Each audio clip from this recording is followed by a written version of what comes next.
Hello, American Studies. Hey, first time I've made a video in about a week, so it's good to be back with you. So, today I wanted to talk about the war in the Pacific. This is going to serve two purposes. Number one, it's going to help you fill out that chart on important battles of World War II, and it's also going to help you understand the second half of the second standards question. How did the United States deploy its military in a way to win the war? So today we're going to learn what they did in the Pacific. I put together this little slideshow, kind of outlining the important parts. The thing I kind of like you to know about the war in the Pacific was that it was very, very different than the war in Europe.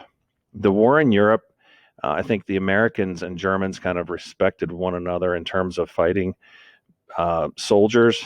The war in the Pacific would be way more brutal and savage. And in fact, the whole way of the warrior, or the whole approach called the Bushido Code that the Japanese took, went way back to the samurai. And the samurai, it was worse to give up or to surrender than to die in battle. So the Japanese fought to the end, and in some of the battles that we took place uh, with in World War II, we only took a handful of prisoners. So it was very savage. So I want you to understand that there were two separate wars. There was the war on land and the war by sea. So um, the Navy would be in charge of doing the battles by sea, and they were led by Admiral Chester Nimitz. Something significant about these battles is they were almost all between aircraft carrier groups, and this was a new phenomenon in World War II. This had never been done before. The land campaigns would be mostly handled by the U.S. Marine Corps, but in some campaigns, the Army units would come in and help after the beaches were taken. The land forces were commanded by General Douglas MacArthur, who was in the Philippines after Pearl Harbor, and he ended up having to leave because the Japanese invaded the Philippines, and we didn't have enough forces there to keep them from winning. So he left and retreated to Australia, and he vowed that "I shall return" was what his famous um, speech as he left the island. First, let's talk about the naval war. So the U.S. Navy stopped the Japanese advance south at the Battle of Coral Sea. This is the first aircraft carrier battle in history, even though it was considered a draw because both sides lost about the same number of ships. It was considered a win by the Americans because this was the first time the Japanese had ever been stopped in the Pacific. And it was a wake up call for the Japanese that they were not going to be able to do anything they wanted. Now, right around the time of Coral Sea, we had cracked the Japanese code, so we actually could tell what they were saying back and forth in their code. So we set a trap. We we sent out a bogus code, and through that bogus message, we learned that their next target was going to be Midway Island, which is part of the Hawaiian Islands. It's the island farthest toward Japanese in the Hawaiian archipelago. So we went up northeast of Midway and waited in ambush for the Japanese to approach.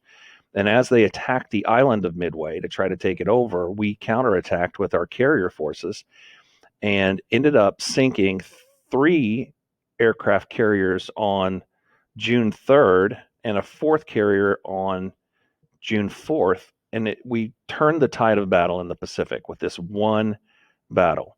Four carriers to one. This was the turning point in the naval war. We had other battles that were important, but the last major counteroffensive by the Japanese was in the Philippines, called the Battle of Leyte Gulf. This was actually the largest naval battle in history. Some destroyers, cruisers, and battleships did actually participate in this battle, but once again, it was mostly done between aircraft carriers. But after this battle, there was very little left that the Japanese could attack us. We were masters of the Pacific after the Battle of Leyte Gulf. Now, the war on land. First place we attacked the Japanese was the Battle of Guadalcanal in 1942, in August of 1942. This would be the first defeat of the Japanese on any landmass in the Pacific region. So this was significant. Now, there really wasn't a turning point in the Pacific. The Guadalcanal battle was both the first and the turning point. We didn't lose any battles in the Pacific on land. We won every battle we went against the Japanese with. So I do want you to understand that we started this island hopping campaign. And this tactic meant that we would bypass strong points that had a lot of troops and strength and attack a weaker place nearer to Japan. And then we would just isolate that strong point. We wouldn't let them get resupplied, and then they would just end up dying of starvation, or they could surrender if they wanted. But this avoided major casualties for the Americans because we never really went after the Japanese in their strongest held areas. Now, in one instance, though, Iwo Jima was a very strong point. The Japanese had dug caves and caverns under this volcanic island, and they could attack us without us being able to see them. And it was a huge battle. The Marine Corps Memorial trophy statue with the 7 Marines that are raising the flag atop Mount Suribachi is memorialized in Washington, D.C. from that Joe Rosenthal picture that was taken on Iwo Jima. And then the final campaign was the battle for Okinawa. This is an island that's not far from Japan. It's a relatively large island. It was the largest campaign in the Pacific. Based on our casualty rates at Okinawa, we decided that we could not invade Japan. It would just cause too many casualties, both American and Japanese. There were estimates that we would lose over 750,000 soldiers trying to take Japan itself. So with that in mind, Truman decides to drop the atomic bombs to try to end the war. Truman never even knew about the Manhattan Project until after FDR's death, but he quickly, along with his advisors, started contemplating whether or not we should use this bomb to end the war. It was decided after a lot of, communications back and forth that let's try this. So on August 6th, the B-29 called the Enola Gay dropped the first atomic bomb called Little Boy on Hiroshima, destroying the vast majority of the city. No response from Japan. Then 3 days later, even after we dropped leaflets asking them to surrender, that there would be more destruction and devastation, they still didn't surrender. So on August 9th, a second bomb was dropped by a B-29 called Boxcar, and it destroyed. That bomb was codenamed Fat Man. It was a different design, and actually all of our designs going forward of atomic bombs would be based on the Fat Man design. And it destroyed Nagasaki. By the end of the year, over 200,000 Japanese had died from either the bomb itself or the radiation that was present after the bomb. Japan finally decides to surrender, and on September 2nd, aboard the battleship Missouri, the official surrender ceremony took place in Tokyo Bay.